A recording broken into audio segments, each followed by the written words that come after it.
America's Heartland is made possible by Farm Credit, financing agriculture and rural America since 1916. Farm Credit is cooperatively owned by America's farmers and ranchers. Learn more at farmcredit.com. The United Soybean Board, whose Common Ground program creates conversations to help consumers get the facts about farming and food. There's more at findourcommonground.com.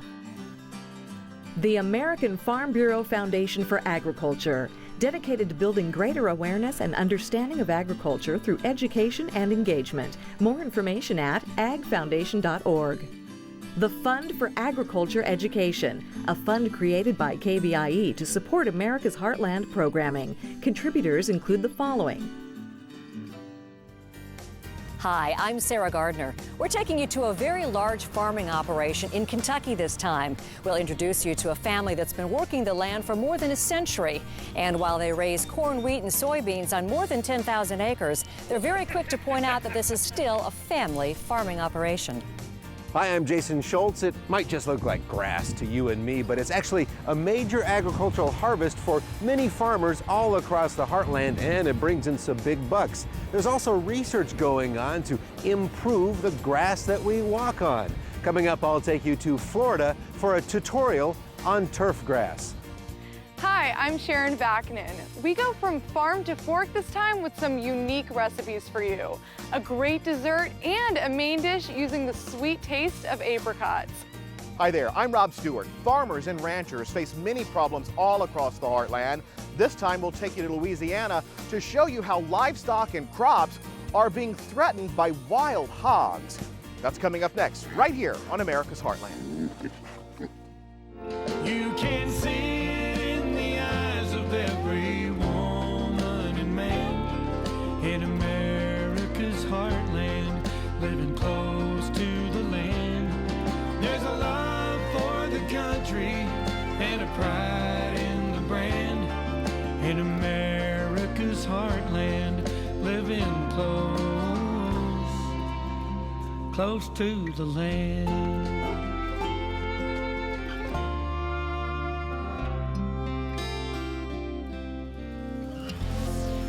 What does it take to succeed in agriculture these days? We certainly hear a lot about big ag and large farming operations, and that certainly is the case with this Kentucky farm. But the Peterson family would tell you their size takes a back seat to their long history of working the land.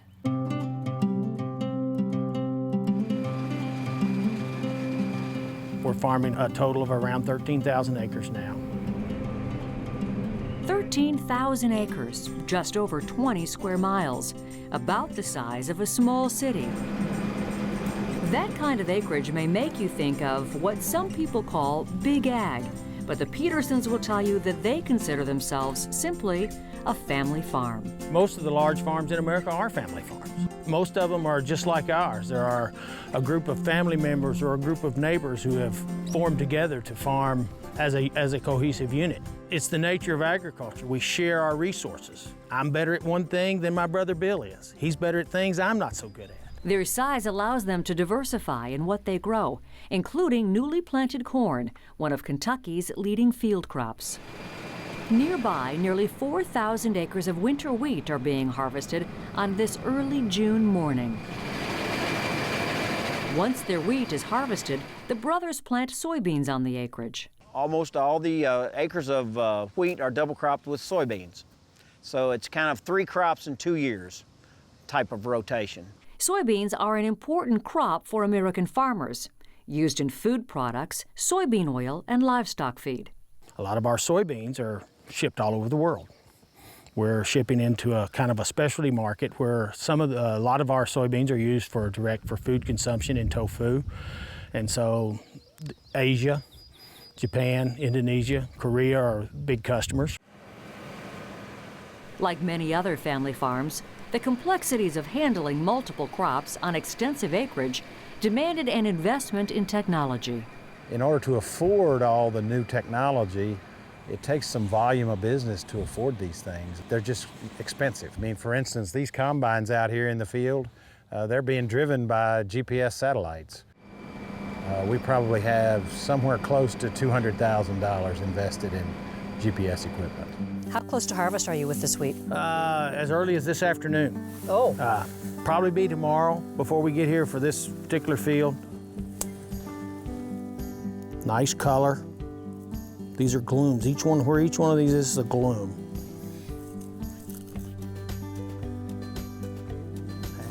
We rub it together, blow the chaff away. Here's the head, and look, wow. we have lots of beautiful, this is soft red winter wheat, and we'll bite one just to see how near harvest we are, just as a judgment. It feels like there's still a little bit of moisture in there. Yeah, a little soft. Yeah, it'll probably be tomorrow. The Petersons have a long history in farming. The family's agricultural roots go back before the American Revolution. They started out on Manhattan, then they moved to Long Island, and then came to Kentucky. In this area of Kentucky, it goes back to the 1700s. The Petersons will tell you that their multi-generational connection to the land is a critical factor in their passion for coaxing crops from the soil. Seeing good crops materialize with the gifts of rain through the year and good weather, that's really what does it for me. That's the best part. It's always fun to see a pretty crop. A crop that looks good, typically is good, typically is profitable. There's just pride in watching things grow. It's hard to describe until you've experienced it. But those who love it, once they experience it, they find a way to do it. That's where we are. It takes passion for farming to be successful. And no, not just anybody can do it. I can tell you, it is a high-tech, high-skilled occupation.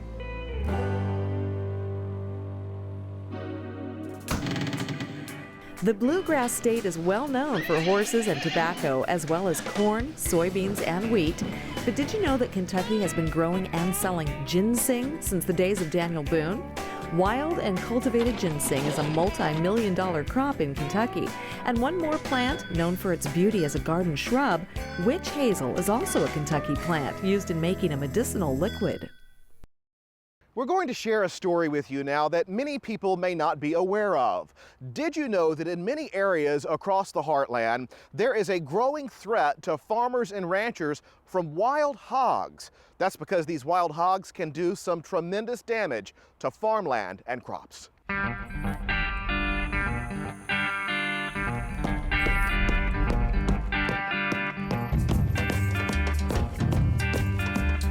Two more for the barrel. Landowner Steve Celestine and state wildlife biologist Michael Perot are checking feral hog traps on Steve's Louisiana property. This time, the traps have captured 2 of the hogs, the latest in a long line of this destructive animal.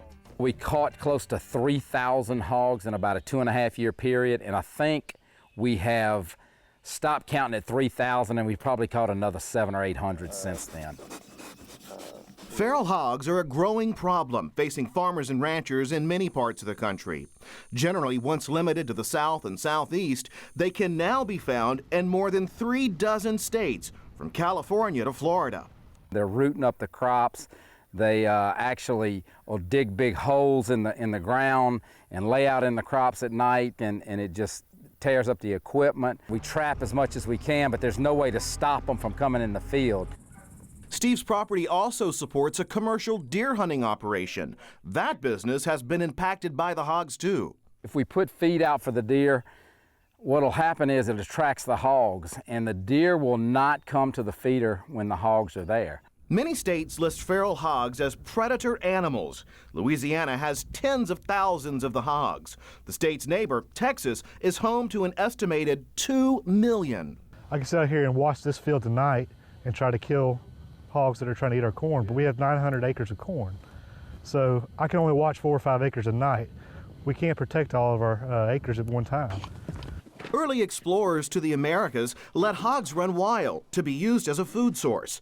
Their populations expanded and the animals became feral and fertile. One sow becomes reproductively active when she's 7 or 8 months old. She can have a litter of 6 every time she has a litter. So in 5 years, one sow could have 1,000 descendants. I can't imagine how hard this would be to control. Can you even?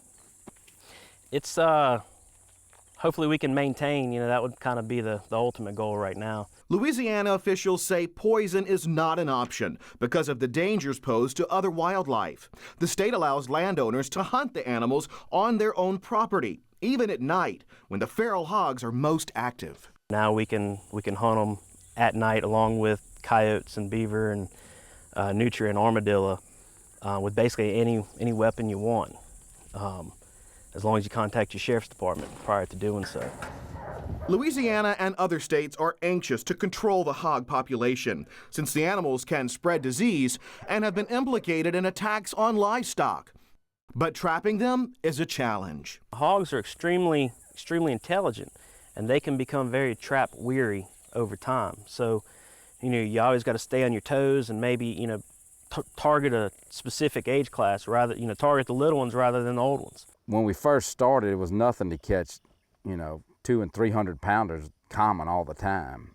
And now when we catch them, they also know they can jump out the trap. The hogs that are caught are destroyed. Even then, disposing of the dead hogs brings its own problems. We don't have any way to get rid of them anymore. When we kill them, we throw them in the lake or in the river and the alligators come. So now we got alligator problems all over the place because they're smelling the blood and they're coming to feed, and it's just a multiplying problem all the time. Some wildlife experts think that total eradication is no longer possible. The numbers are just too great. That demands ongoing efforts by state and local officials to control populations in an effort to reduce the damage being done to agriculture.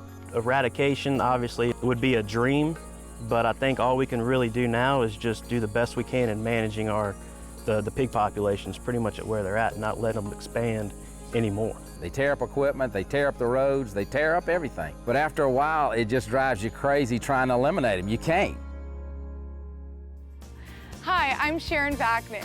Did you know that apricots are part of the rose family? Coming up, we'll give you a few recipes that include this sweet and tangy fruit.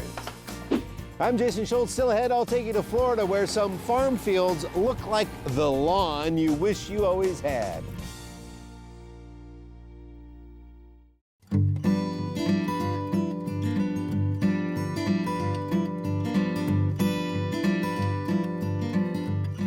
Hello, I'm Paul Robbins, and here's something you may not have known about agriculture. If you are looking for a truly American food, look no further than the pumpkin. Think about it. We associate pumpkins with Thanksgiving dinner as well as rural harvests from coast to coast. In addition, pumpkins are an essential decoration for Halloween, which, may have started in Europe, but it really took off here in the good old US of A. But long before those autumn celebrations, pumpkins were an integral part of American history. When European explorers first showed up on the American doorstep, they found Native Americans north to south using pumpkins for a variety of things. And scientists say that seeds from plants related to pumpkins date back more than 6,000 years. Pumpkins were used in soups, stews, and desserts. The empty shells were used for storage, and the tough pumpkin skins were woven into mats.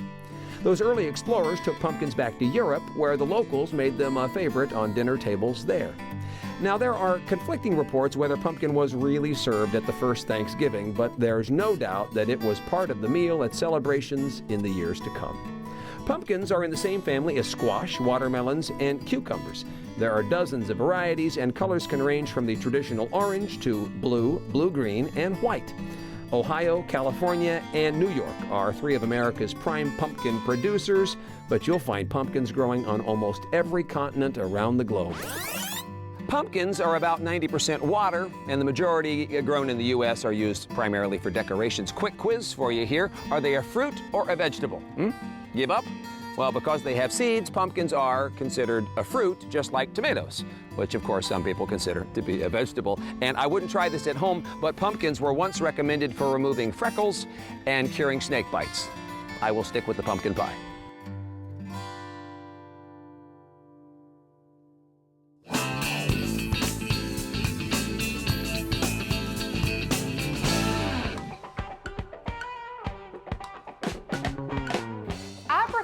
Or apricots are delicious on their own, but they're so versatile and can be enjoyed in a number of dishes, even baked, and of course in desserts. So today I'm joined by Becky, who is an apricot farmer. So tell me a little bit about the history of your farm. Well, it was started in 1976 by my husband Al. Now, when can we find apricots in season?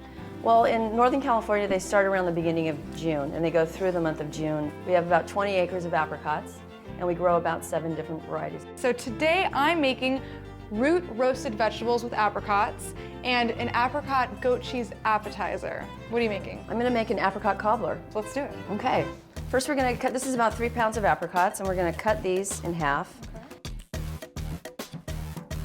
And it's gonna come out to be about 7 to 8 cups of apricots. And we're just gonna add 3/4 of a cup of sugar with about 2 tablespoons of flour just to thicken it up a little bit. And then I'm gonna add a little bit of Kirsch, which is a cherry brandy. We're gonna start making the topping. Take the almond paste, and this is about 3½ ounces in a Cuisinart. So this is a 1/2 cup of sugar, and then I'm gonna take 2 tablespoons out of here. I'm gonna put it in the Cuisinart with the almond paste just to break up the almond paste a little bit until it's like a fine crumb. So the next thing we're gonna do, this is 4 ounces of butter, or 1 stick. Add the rest of the sugar. And next we're gonna put in the almond paste and sugar. Now we're gonna add the eggs one at a time. Okay. I'm gonna turn it down low, and this is a 1/2 cup of flour, 3/4 of a teaspoon of baking powder, and about a 1/4 teaspoon of salt. So just add that in slowly. Okay. So I think the best way to put this on, because it's such a soft batter, is to put little ice cream scoops. Oh, that's easy. Okay, so now we're just gonna try to spread it out as much as we can. Well, I like to put a little slivered almonds on there. Okay. Just because I like the crunchy texture. So now it's gonna go in a 375-degree oven for about an hour.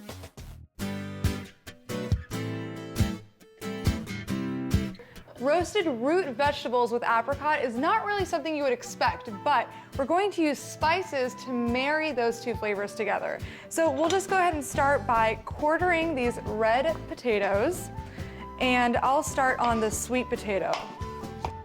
We are also using a red onion, garlic, and a rutabaga.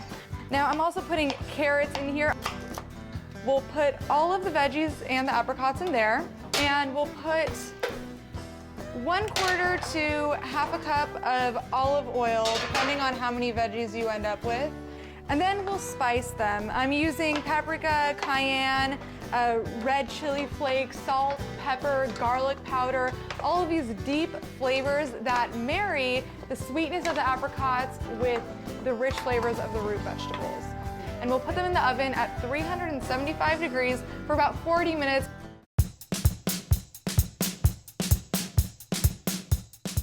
Now we're making a very elegant but effortless appetizer. We're doing apricot goat cheese appetizers. So to get started, you just cut these guys in half and remove the pit. Now we'll take these over to our pan and cook them over a little bit of butter.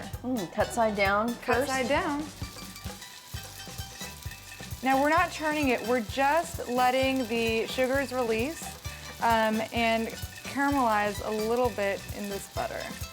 All right, Becky, I want you to crush the pistachios.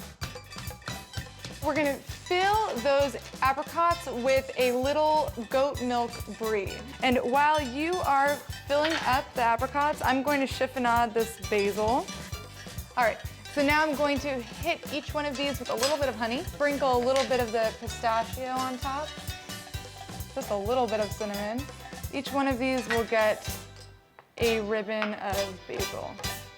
We've got roasted root vegetables, a dessert, and an appetizer. So we've proven today that apricot really is that versatile. So, all right, let's dig in. Let's try it. Okay.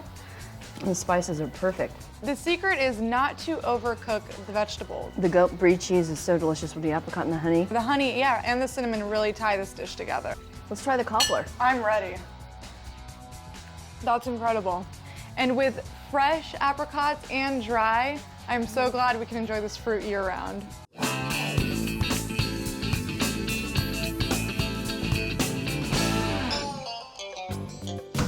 In addition to tasting good, apricots are a good source of beta-carotene, vitamin C, potassium, and fiber. First found in China, Spanish explorers brought apricots to the New World. And we should tell you that apricot and apricot are both acceptable in naming the fruit. That spectacular spread of green that you see on golf courses or sports stadiums doesn't just happen. Like all agricultural crops, turf grass demands just the right growing conditions for a successful harvest. And like other crops, research is underway to improve grass. A perfectly manicured golf course. Perhaps the location where the most respect is paid to grass. But leave the course and look around. Weeds, dry spots, muddy messes. No respect. You quickly discover that turf grass is, well, something we don't think about very much. Heck, it gets walked over its entire life. And according to Jason Cruz, we should be paying a lot more attention to the stuff under our feet. Take another look at it. Don't take it for granted. Cruz is a professor of all things grass at the University of Florida. Why study grass? It's a $100 million crop in this state, impacting 90,000 jobs. There's something about walking around barefoot in a manicured lawn and just enjoying the birds and the trees and everything going on around you, and kind of letting the rest of the world fade away for a little bit. Admittedly, I am guilty too of not giving grass its due. I needed more convincing. So on a Saturday afternoon when 90,000 people are watching the players on the field, you're not. No. Professor Cruz wanted to convince me more of the importance of grass by bringing me here, to this place known as the Swamp. It's where the Florida Gators football team beats up on their opponents every fall. While the offensive line might inflict pain, the professor says the playing surface is critical to preventing injury. There's a lot of concern or increased concern with things like concussions. And if the surface is too hard, that's going to translate more energy back to the athlete's head and potentially end up in concussions. The researchers here actually test the hardness of the grass with special instruments. The university switched to artificial turf a few years back, but ended up switching back to natural grass turf. The drawback often with synthetic fields, there's a temperature issue. The surfaces have reached temperatures of 170 to 200 degrees. Going the natural route is good news for Keith Trunow. His turfgrass farm is located just down the road from the university. Well, we're rolling up some celebration Bermuda grass for a sports field in Orlando, and it's a football field. And it's a really good grass. It's very aggressive growing grass. It does well for traffic and wear. The turfgrass industry really took off during the housing boom, and when the market collapsed, especially here in Florida, farmers like Trunow were hit hard. When the housing environment stopped, people didn't need grass, so the supply and demand was way off kilter. Trunow says he sees the demand picking up slightly, but what about water conservation?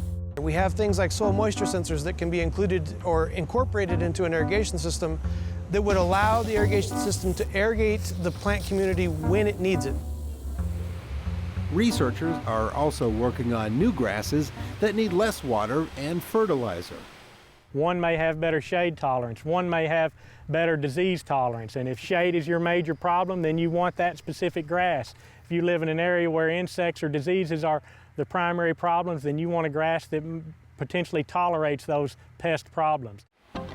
Still want to disrespect this agricultural commodity? Well, think about this. Grass filters water that comes off of your driveway and removes pollutants from water in the soil. And turfgrass systems have a great cooling effect in our environment. The area of turf that's roughly the size of a football field has the cooling effect of a 70-ton air conditioner. So Kevin, it's not very many research facilities that have their own putting course. No, there's not. But it's a fitting addition to a farm focused on grass research. After all, many graduates here will end up maintaining landscapes at golf courses. Turfgrass management would be the goal of the students coming out of the turfgrass science program at the University of Florida. Nice shot. Well, thank you. That's going to wrap it up for us. We're glad you could come along to discover the interesting people and places in America's heartland. And don't forget, you can stay in touch with us 24/7. We make it easy on you. You can find us on some of your favorite sites, and you can access all our stories and video online at americasheartland.org. We'll see you next time on America's Heartland. You can purchase a DVD or Blu-ray copy of this program. Here's the cost. To order, just visit us online or call 888-814-3923. You can see it in the eyes of every woman and man in America's heartland, living close to the land. There's a love for the country and a pride in the brand in America's heartland, living close to the land. America's Heartland is made possible by Farm Credit, financing agriculture and rural America since 1916. Farm Credit is cooperatively owned by America's farmers and ranchers. Learn more at farmcredit.com. The United Soybean Board, whose Common Ground program creates conversations to help consumers get the facts about farming and food. There's more at findourcommonground.com. The American Farm Bureau Foundation for Agriculture, dedicated to building greater awareness and understanding of agriculture through education and engagement. More information at agfoundation.org. The Fund for Agriculture Education, a fund created by KVIE to support America's Heartland programming. Contributors include the following: